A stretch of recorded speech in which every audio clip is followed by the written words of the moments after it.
Hey everyone, welcome back to another edition of Fore Dad's Podcast with your host Don Julio and myself Teeds. Welcome back. It's been a week or so, maybe a week and a half since we've recorded our last podcast.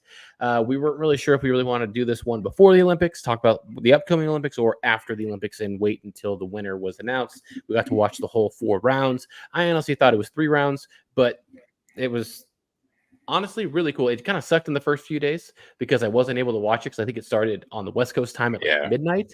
And with a young kid, you're not guaranteed your sleep. And the last thing you want to do is, ruin that. But Don Julio, what did you think of the Olympics? Did you watch? I watched more on the weekend. I definitely watched a lot more on the weekend, not so much on the first few days. But what did you think of the Olympics, like setup, the players? Scottie Scheffler doing what Scottie Scheffler does best. I mean, yeah, I thought it was great. I mean, it was pretty interesting to see, just to kind of see some of the outcomes in the beginning. I mean, man, Twitter had a day with oh, what's his name? John Who's Rahm? the other? No, not John Rahm. The other guy with the Americas team. Wyndham Schauffele? Clark. Oh, No, Wyndham. Oh my Wyndham. gosh, dude, the first day. Dude. What did you shoot 4 over? Shot Yeah, 4 over on the first day, and like I think yeah. Hideki Matsuyama shot like an 8 under, and I was like, Hmm. ooh, that's like a 12-shot difference.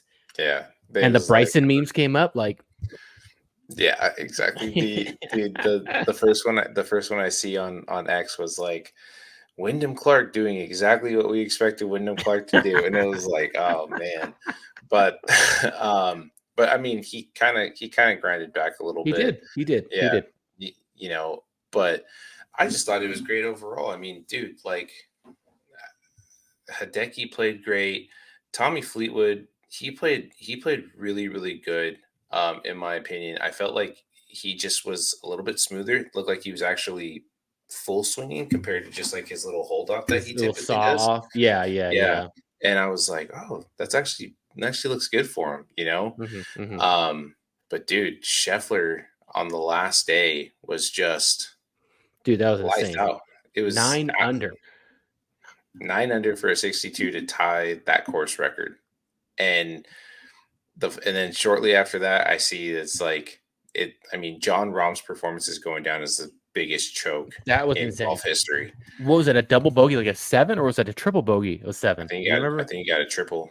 Oh my gosh, man! I mean, Yeah, the fact of Scottie Scheffler shooting a 9 under, and what I thought was the craziest part, because I think it was Sunday morning that it was wrapping up, and I was watching it, and I was like, Scottie Scheffler, okay, like he's got a 1-stroke lead, but Fleetwood's got like 4 or 5 holes left, like because he wasn't in the final group, he was a little bit closer to the finish, and I was like, he's already like at a 16, 17 under. Obviously, this course is very playable and very, scoreable, should I say. And I expected at least another birdie from Tommy Fleetwood, at least one more within the last like 4 to 5 holes because of the scores that they had already shot to get to that point. It wasn't like, US Open where like, oh man, that's going to be really tough to get because, the playing conditions are extremely tough, but it definitely seemed like a gettable course. The players were playing well. There were a bunch of low scores throughout the weekend. And for him not to do that and end up a lovable loser again, silver. I mean, don't get me wrong, silver's great, especially for the Olympics. You play it every 4 years. That's awesome. But he still he still doesn't have a PGA Tour win to start. He's had how many runner-ups? He's the lovable loser that everyone loves. And I'm saying that with love because I do like Tommy Fleetwood. I love his swing. He seems like a genuine guy, but he has not won a tournament. I think he's maybe won 1 or 2 on like the European Tour. And it's like, dude, like you're getting so close. You're right there. You have what it takes. It's just that's golf. It's just one shot, one lucky break, one lucky putt that drops. yeah. But I mean, he's got the Ryder Cup, which is nice, but he doesn't have that win. And I kind of feel for the guy, but at the same time, like, I don't know. Do you think the Olympic gold medal is the toughest trophy to win in golf?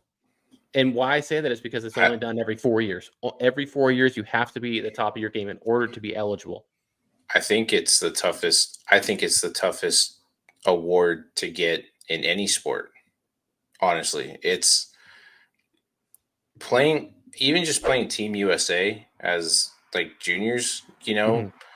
it's tough, bro. Like the environment in which you're in is like no other.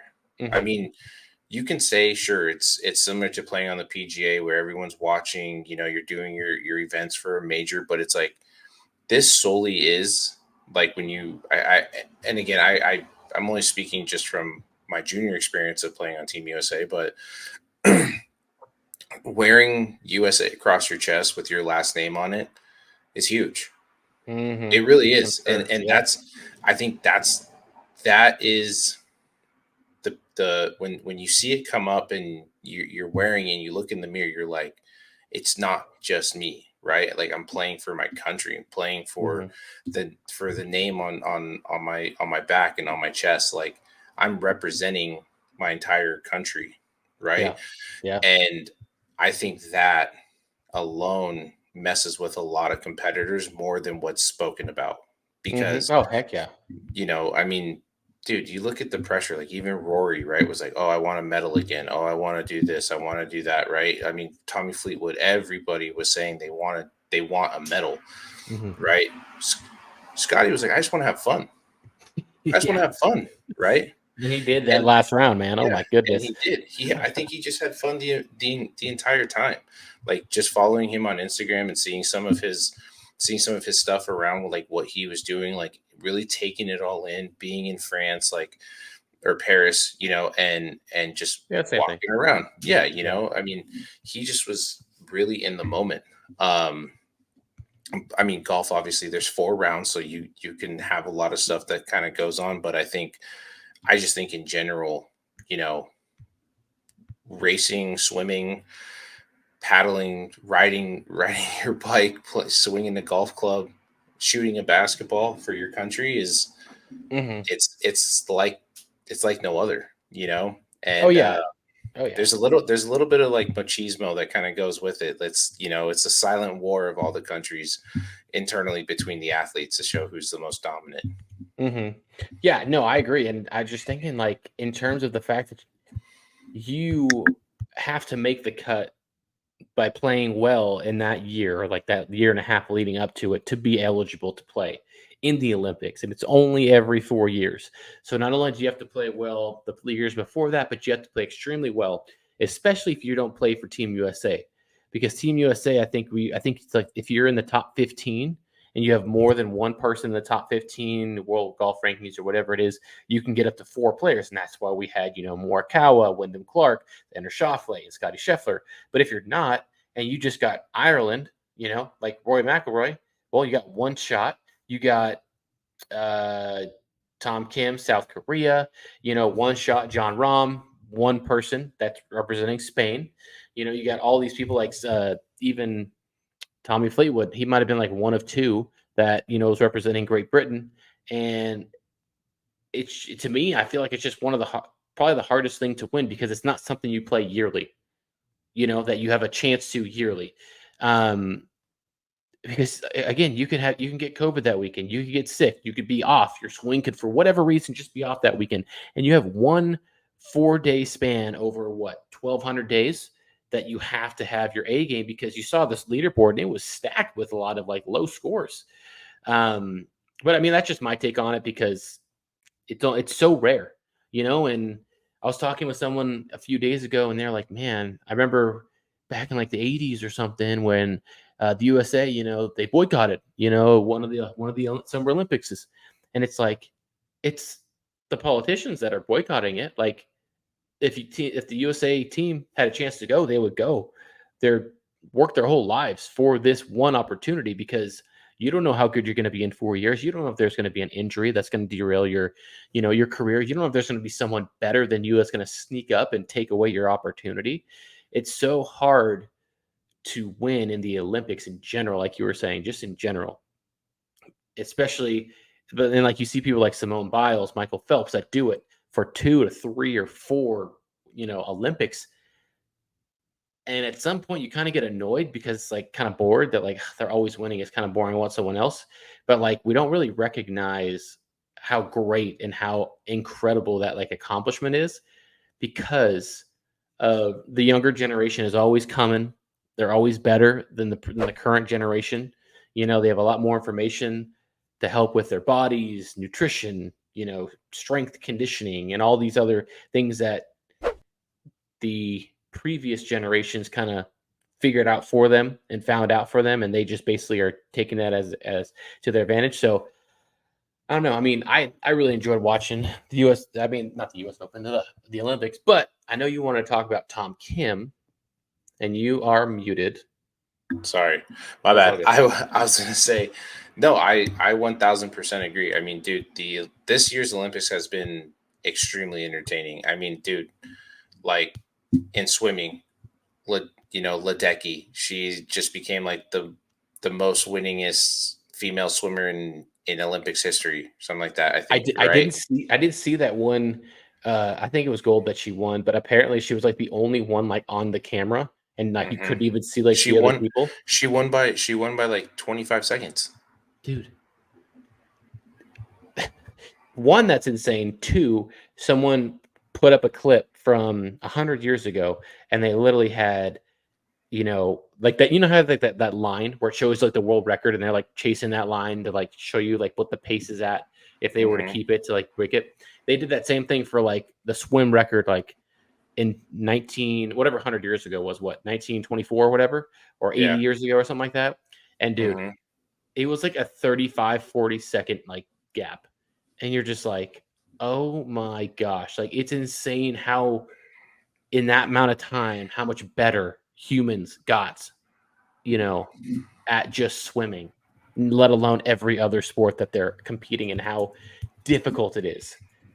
Yeah. It's just insane. Yeah, dude. I just, again, like just seeing these people compete. I mean, even like today, I don't know if you saw that Kristen Faulkner chick. She was an alternative. I guess someone got injured, and they were like, oh hey, like okay, we need you to come in, and she was the shocking gold medalist winner for cycling today. No Like, way. bro, and the thing that was crazy was she was going up against the three favored girls from Germany, from I think Great Britain, and Paris, or from France as well, Mhm. right? And dude, she comes around the corner, finds a window, bro. She took off. Like when she gets in and starts digging, she was gone, to where even the camera guy who was behind the three girls, they all just kind of looked at each other like, yeah, she's gone. Literally nothing we could do. I mean, bro, it was like it was like she went to a whole nother gear. She came around that turn, the girl gave her a window, and she was gone, bulleted, No and way.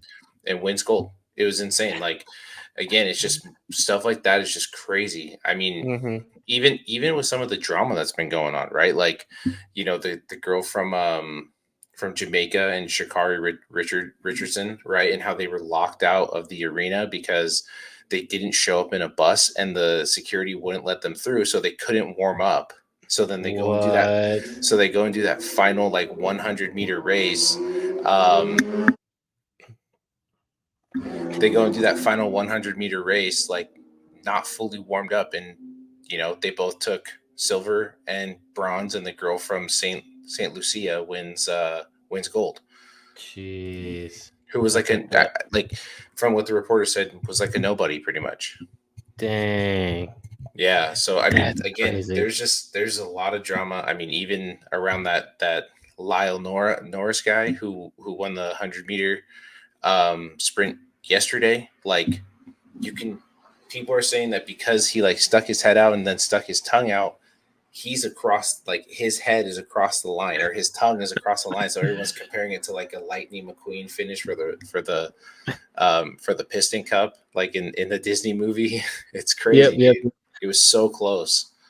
Um, but yeah, kind of going into what you just mentioned, right? Like, there, I think we are just so sheltered here in America to like not understand what other countries have to go through. And Tom Kim definitely got a dose of reality Hmm. playing for his country um, this weekend. Like, they told him, hey, if you're gonna represent us, you also need to serve 2 years minimum in the military.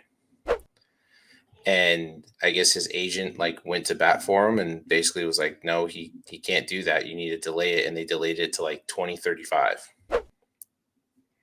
They're able to do that? Apparently that was what happened just because of his, his circumstances. I'm not sure really what entailed, but that's what I was reading about. And it was just like, man, like, can you imagine that? You're American, your ethnicity is Korean, you go and play for the Korean team, and they just come at you and say, you're going to represent us. You need to also represent us out on the battlefield.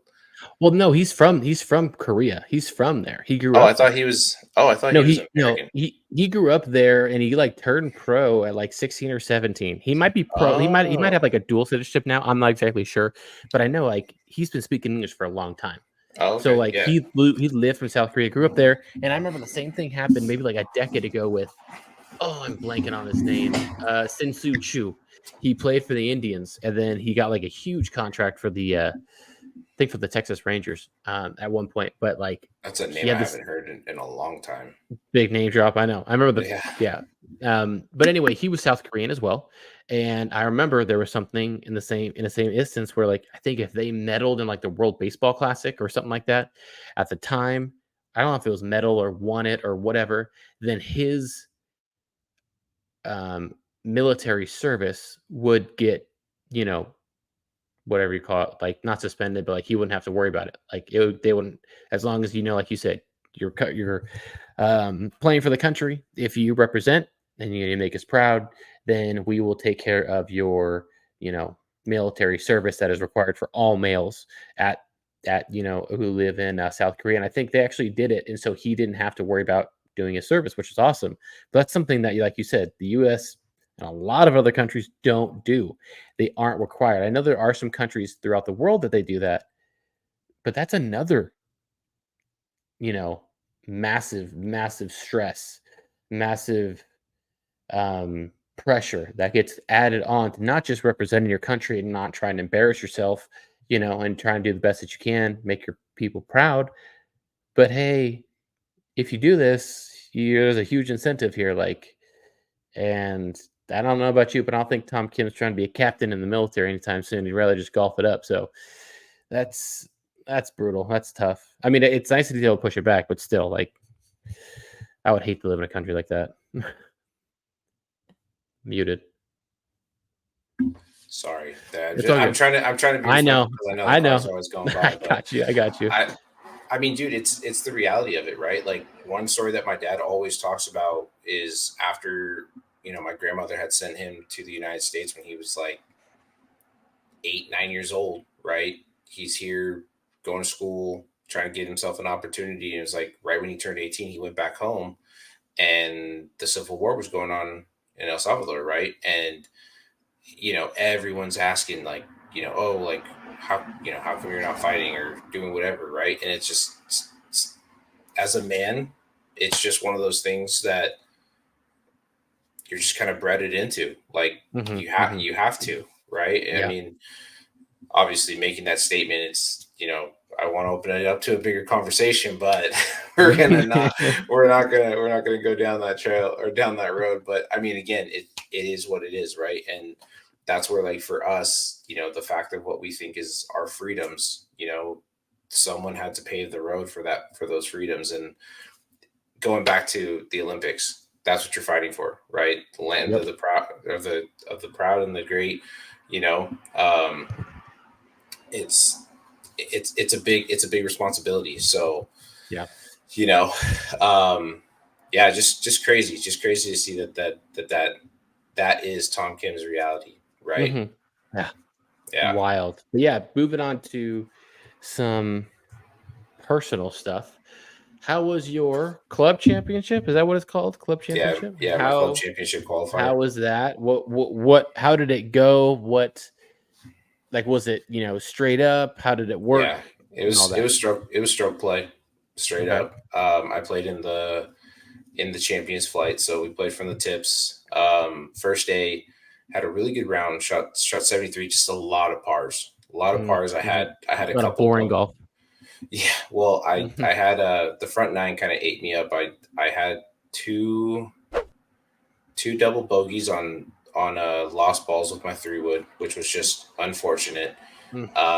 But then on the back, had a good streak of birdies, kind of brought myself back, and just ended up playing one over. But it was fun. I mean, it was really just another round of golf. That was just all that I kept playing. It was just kind of like I went through. So I have been lifting. I have been staying consistent on my workouts. But now I felt like what you felt like when we played, and you were like, well, no, you were like, dude, my clubs just feel really light. Like I'm getting so fast, and I can't feel it. So that's what I felt the first day. The second day, I really just kept thinking 80% on every swing, and dude, I was missling the ball. I did have one really cool shot where I was on number 14. I not really topped, but I just kind of flubbed my 3-iron, and I got like 212 into this hole, and I just take like a good 5-iron, hit a perfect cut, and it's like right at the pin, hit soft, and just I got like 4 feet. And mid round, I was like, man, I didn't leave anything short. And so sometimes that was good, and other times it was like, no, sit down, sit. So on that one, I was looking, I was like, okay, I see the line, and I went back to the claw grip and just was like, drained it. I was like, hell yeah, let's go. So it was good, man. Like I said, I had some good shots. I had some bad shots. Putter came in clutch for me. Again, like I said, it was just I left myself some testy putts coming back on a few of them.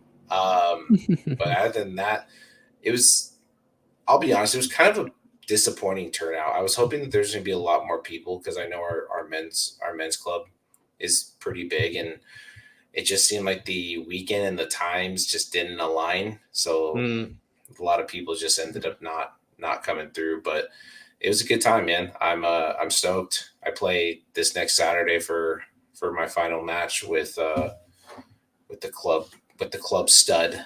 Oh boy. His name's Mark Quintel. He's a good player. Really good player. Get in his head. Rattle his cage.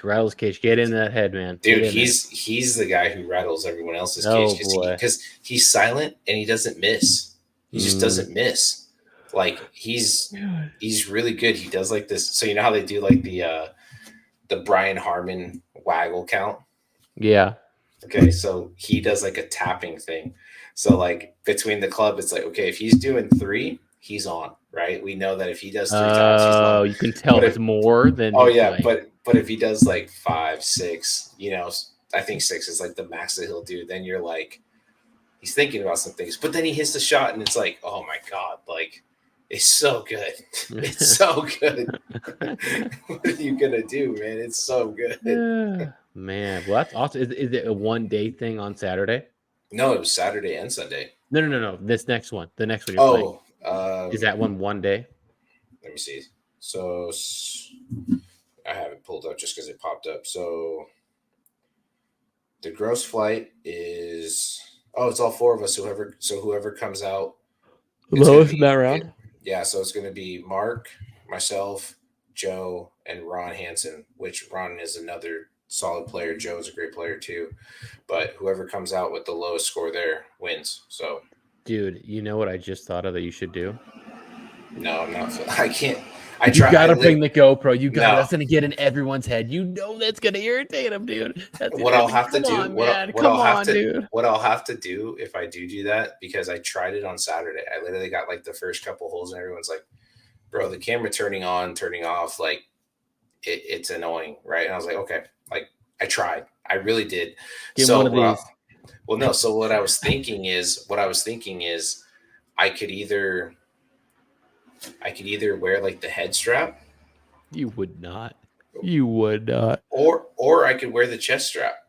But the thing is like, I just don't think that I stand over the ball enough to be like, okay, there it is. There's my putt. Like, I just don't see it. Or I just strap it onto the golf cart and just do like like after, I mean, you can catch my swing because I'll have it facing out, Yeah. but then you won't see my tee shots. Dude, you got to record it. That would get in everyone's head, dude. That would be like, dude, come on, guys. Like, this is the championship. Like, I don't know when I'm going to be here next. I want to get it on camera. Like, come on. Can you blame me? Come on, man. Yeah. You my know, daughter like, could be born. right. My daughter could be born any minute. I want to show her this. Yeah. I've been telling her about this round, and she's really, really excited to hear how I'm going to do. Okay, please. Yeah. You guys have kids? You guys have kids? Yeah. Okay. Well, then you understand. Please, come on, man. Like, maybe I'll just have my neighbor just take my GoPro and he'll just film for me. there you go, dude. Hey, if you had an awesome neighbor like myself, dude, do it. Yeah. Go for it, dude. But that's awesome, dude. I'm pulling for you. I hope you hit some 6 shots. And unfortunately, we don't get to see it. We just get to hear about it. But yeah. you know, yeah. Yeah. I mean, it'll be fun, dude. Like, get some redemption for last year. Yeah. That's all. Got in the final group and I blew up on what was it they call it? I blew up on 12, 14, and 15. Just ate me up. I was like, I guess I'm just playing for skins now. Do you guys do skins within it? Oh yeah. Okay. And guys will even be like, you want an in-game match? You want some extra? Right? Because I mean, our skins are only like $12, or I'm sorry, $10 or $20, $20, and then every hole has a closest to, so you could walk out of there with like $100 if you were to hit 2 closest twos and make the birdie, make the money on that, and it's like, yeah, just on that alone, you could probably see 100. But a lot of the guys will, like the first day, a buddy of mine was like, I'm gonna play for 100, and I was like, I just want to have fun, dude. I don't really want to focus. I just want to focus on my own game. He's like, what? You don't want to play me? I'm like, no, because then you're gonna ask for strokes, and we're not even doing strokes. Like, I don't want that. So, because you suck, dude. You suck. Yeah. Okay. Basically, you're not on my level. Get at my level, dude, bro. My handicap's gone up. Like I went from being a plus 2 in February of this year to now I'm at a 1, which gave me 2 extra strokes from the tip. So, saved me a little bit on a couple of them. But other than that, it was like, all right, I'm not mad with this. This is cool. This is good. I can do this. Bro, we have a guy. I got to tell you, we have a guy in our group who is a 42 handicap. Kid you not. And he still plays golf. He still goes out. In our 2-man best ball, dude, he had double strokes on every hole and still shot like 100. So think of it this way: he's playing a par 3, hits the green in regulation, makes a par. He technically gets a 1, right? If he makes a birdie, it's a 0. That's stupid. Bro, I'm telling you, man. Like, oh my god, everyone was like, "A 42 is out here. A 42 is out here." Like, what the hell well, of course, you hear that, and it's like, one, you commend the guy because you're like, I don't know if I could be this bad at a sport and still play, unless like you're just absolutely getting hammered or just on crazy amounts of drugs and you're with your friend. I assume that he might be drinking a lot. Yes. But like otherwise, it's like, it's not a sport that's like basketball that you're just out there with your boys and it's free, right? You have a basketball and shoes and you can play for free. You got to pay every dang round. You got to pay for every golf ball you play with. You got to pay for all your clubs and they're all stupid expensive and you suck. Like, I couldn't do that, dude. If I played as much as I had been playing and I wasn't like within like a 5 handicap like I am now, like I'd just be like, dude, maybe not a 5. That's probably, like a 10. It's like 10, 15. Like, how the heck can you not be a 10 to 15? If you're older, it makes a little bit more sense depending on your what do you call it? Your flexibility, And me and you being athletes and working out and all that stuff, like it's second nature to us. Like, we're pretty flexible. I mean, I'm not, but I am. Like, I'm more athletic. Like, my body is so dang tight, dude. I never stretched ever. Okay, maybe not. Before every start, I would get stretched, but that'd be about it. But like, it's just crazy how you see some people and they just do not have, they just can't put up a full swing. You know, they just can't do it. And seeing some of these shots that people hit that are like not good, I'm just like, it hurts me watching them, you know? It because I know they're hurting and I'm like, "Oh, I want you better." You know, I play with people that would like top the ball like 3 straight times and within like and they'd walk to their ball like 15 yards, 3 yards here, 4 yards here, and they're getting pissed and you're just like, "Dude, I feel so bad for you because I want you to hit it better. I want you to do good and enjoy this. You're not, and you're watching me hit at least some better shots, and they're not even amazing, but they're like obviously getting in the air, you know, and you're just like, oh man, like I kind of like want to get out of this situation, man. This kind of sucks. Like, get me out of here. Yeah, dude. Yeah, during that 2-man best ball, apparently him and his group were just like, yeah, we're just out here having fun. So someone who was playing with them was like, dude, he went to the liquor store, got a 6-pack of Racer Fives with like a handle of Jack Daniels. Goodness gracious. And finished it on the back line. And then came in for another drink. Like, Oh my gosh. so I was like, okay, there's a reason. But to your point, so speaking of just being athletic, dude, like I posted a few times on my story how much I've gotten into cornhole now. Like, bro. So my neighbor just down the street here, he's a carpenter. He made his own boards, and then Health advantage. Yeah, well, hold on. So then everybody, dude, he did them beautifully. Like, even put the nice little plaster or whatever finish on them. So I mean, they're quick boards. But then he like got the ACL bags. I got those Dude, too. Yep. So he's been telling me. And then finally, I would just go out there and just play, and we would just shoot the shit, right? But then he found the what is it? The bag. Or the corn Julio, right? The corn Julio app, the official scoring. Cornholio. Cornholio, there you go. Cornholio. Yeah. So he got Nice the try, Cornholio. Yeah. So he got the Cornholio app, and we were just playing, and he was keeping my stats, and he was like, "Bro, you're averaging like 8 to 10s every toss." He's like, "You're murdering me." And I was like, I don't even know what that means. Right. And he's like, here's your percentages. And he's like, you're keeping like 60% or 80% of your bags on the board. And you're seeing like another 30 of them go in, or 20% of them like go in. He's like, that's really good averages. And I was like, oh, thanks, dude. Like, have no idea. And so, but the thing he keeps complimenting is he's like, dude, you throw such a flat bag. Like, it's crazy.